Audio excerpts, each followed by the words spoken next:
Қайырлы кеш, қымбатты көрермендер, эфирде Туған жер бағдарламасының кезекті шығарылымы. Қадірлі көрермендер, Солтүстік Қазақстан облысы Жамбыл ауданы қазақ әдебиетінде өзіндік із қалдырған сөз зергерлері Сәбит Мұқанов, Ғабит Мүсіреповтей нар тұлғаларды дүниеге әкелген топырақ. Қымбатты ағайын, бүгін біз сіздерді Жаңажол ауылындағы Ғабит Мүсіреповтің музейімен таныстыратын боламыз. Олай болса, назарларыңыз Қызылжар телеарнасында болсын.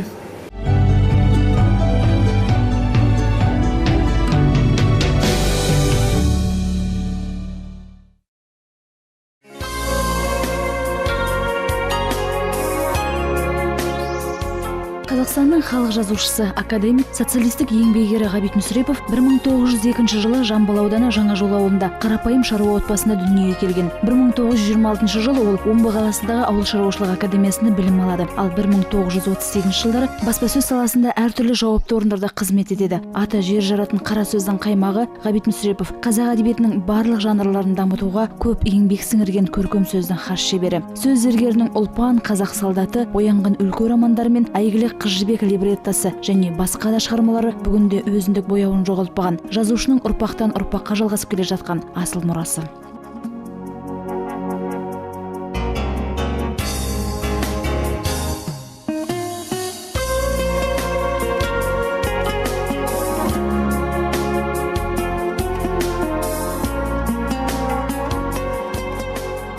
Қаламгердің 1968-1985 жылдар аралығында тұрып, жемісті еңбек еткен үйінде Жаңажол ауылында 1991 жылы Ғабит Мүсірепов әдеби мемориалдық музейі ашылған болатын. Кешен 2 бөлімнен тұрады. Әдеби бөлімде жазушының өміршең туындылары, қолжазбалары, сөз зергеріне арналған құттықтаулар көрмеге қойылған. Келушілер назарына ұсынылған әдеби шығармаларының қатарынан Ұлпан романын, Тұтқын қыз повесін көруге болады. Тағы бір айта кетерлігі, бұл тарихи кешен биыл Солтүстік Қазақстан облысының киелі жерлерінің картасына енгізілген.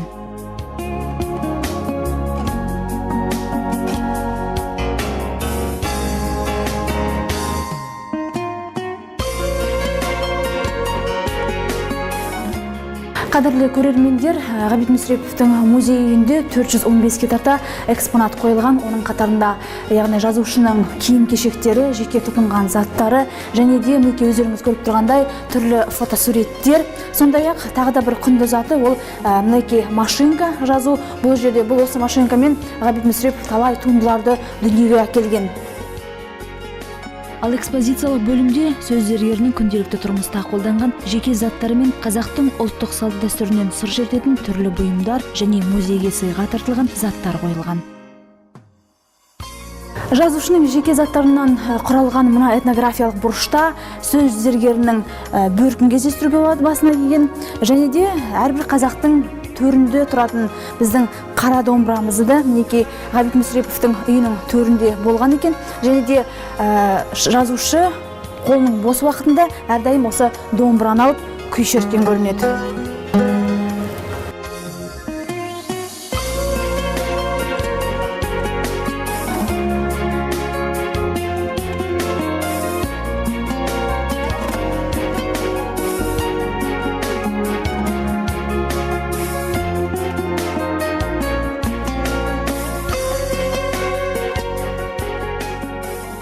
Экспозициялық бөлімдегі ең көне жәдігерлердің бірі жазушыға бала күнде сыйға тартылған ер сүндет. Оны қаламгерге кіндік әкесі Жүсіп сыйлаған.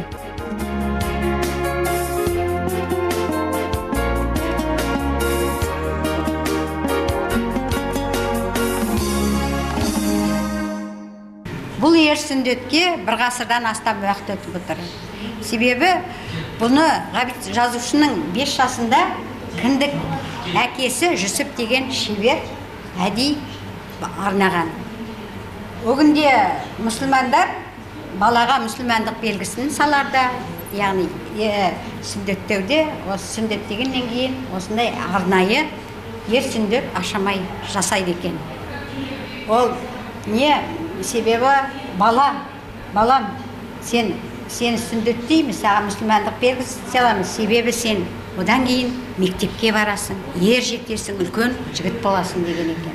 Сосын баланы сүндеттегеннен кейін осы ер сүндетке отырғызып атқа мінгізіп, ал балам, міне сен ер жеттің, осы атша шабатын бол деген екен қазақ халқымыз. бұл ерсіндік ешқандай осы ағаштан ғана жасалған. Мынау енді бір-екі шеге, бұл бертін кішкене шашылып тұрғаннан кейін бір-екі шеге тағылған. Осы Жүсіп деген кіндік әкесі осы ағаштан түйін түйген шебер кісі болған екен. Осы сол музей ашылғаннан бері осы ерсіндік біздің мұражайда сақталып тұр.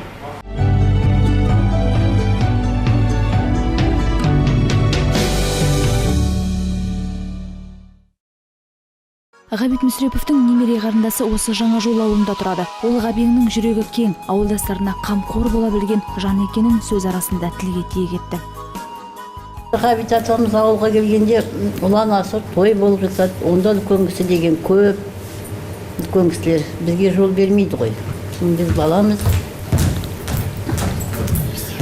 Сөйтіп мәз-мәйрам болып қалатын біз той болып.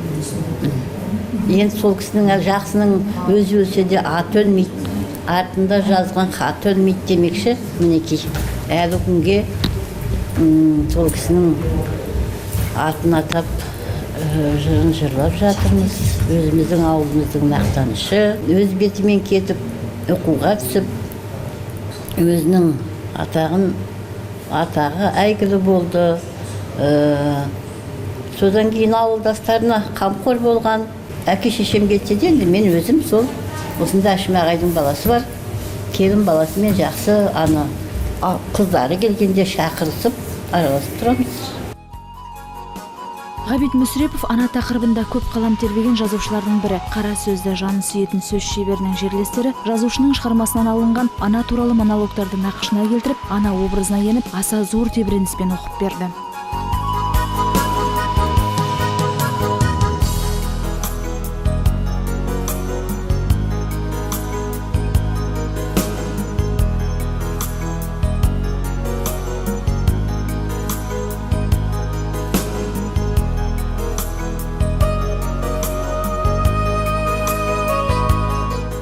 Менің атым әйел, мен мына қыздың анасымын. Бәрің де анадан тудыңдар. Ана мен алыспайды да, атыспайды да. Не бар еді менің жалғызымда? Мен мына қыздың шешесімін. Қызым қазір 15-те. Дәл қызымның жасында өзімде сергелденге ұшырап едім. Соның су қызғар табанынан, қара таңбасы маңдайынан әлі кеткен жоқ. Елім дейтін елім бар дейсің бе? Сай сағалап өзен жағалап бір ауыл бар еді. Сол ауылдың ішінде Сонар дегеннің қызы едім. Қызымды беріңдер. Берсеңдер, тірі қайтам. Бермесеңдер, өлі алып қайтам. Сәлем де ініңізді іздеп келсін. Келмесе, сорлы баян деген өлсін. Көңілім кетті қозыға, жаным мұнда. Айтқан сөздініңіз қабыл көрсін. Құдай-ай, сапарыңа дем бере көр. Ақерке ау, жылдамырақ жөнеле көр. Бота сөлген бозынген алып келдім. Мен баян, тал отындай жанып келдім. Қодар қылды құдыққа құлаттым да, аза тұтып басыңды налып келдім. Жесір қатын, жетім бала болып қалғаны сіздердің алдарыңызға талай өтініш сұрап келер әлі. Соның бірін қазір айтып қалғым келеді. Енді 3 жылдан кейін жалғыз қызым отауесі дейтін кемеліне келіп қалады. Мен қызымды еш қайғызатқым келмейді. Есенейден қалған жалғыз таяқ жат елдік болмай-ақ қойын деп едім. Кереуақ қызыма тең. Бір ұлы Есенейдің шаңырағына қия қалса, оң жағыма кіргізіп алар едім. Есенейдің шаңырағына қызым мен күйеуін ие қылып, өзім басқа өмірге мойын бұрмай, немеремді тербетіп отыра берсем ау деген арманым бар. Сибан өз ішінен қыз алыспайды. Кереуақтың да ортасына салып отырғаным сондықтан. Біжікен, мен жалғыз қуанышым ғой. Музей қабырғасында түрлі әдеби-мәдени шараларда жиі өткізіліп тұрады. Тарихи орынды келіп тамашалаушылар қатарда жыл санап артуда. Мәселен, биыл көрмеге 700-ден астам мейман экскурсия жасаған.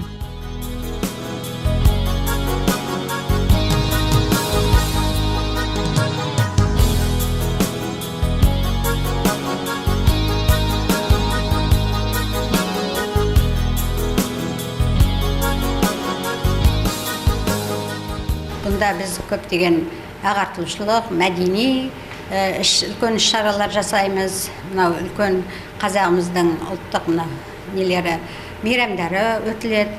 Бізде дөңгелек үстел, әдеби кеш.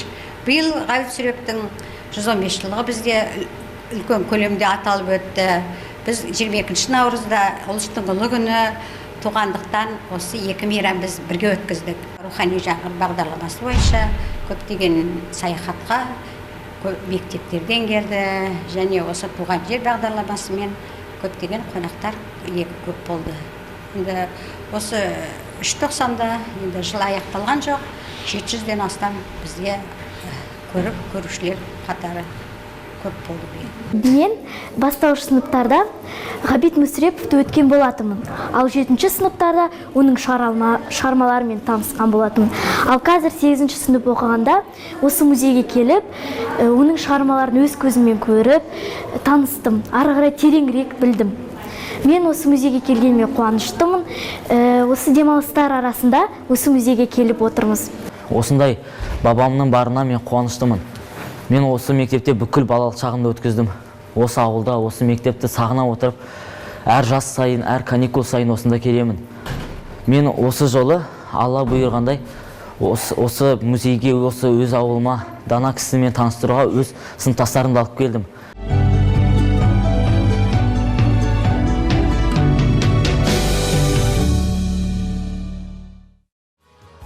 Қадірлі көрермендер, бағдарламамыздың бүгінгі санын осымен аяқтаймыз. Ғабит Мүсіреповті мақтаудың қажеті жоқ. Ғабит Мүсіреповпен мақтану керек деген екен академик Зейнолла Қабдолов. Қадірлі көрермендер, ұрпақтан ұрпаққа жалғасқан сөз зергерінің асыл мұрасын әрдайым халқымызға насихаттау біз үшін парыз.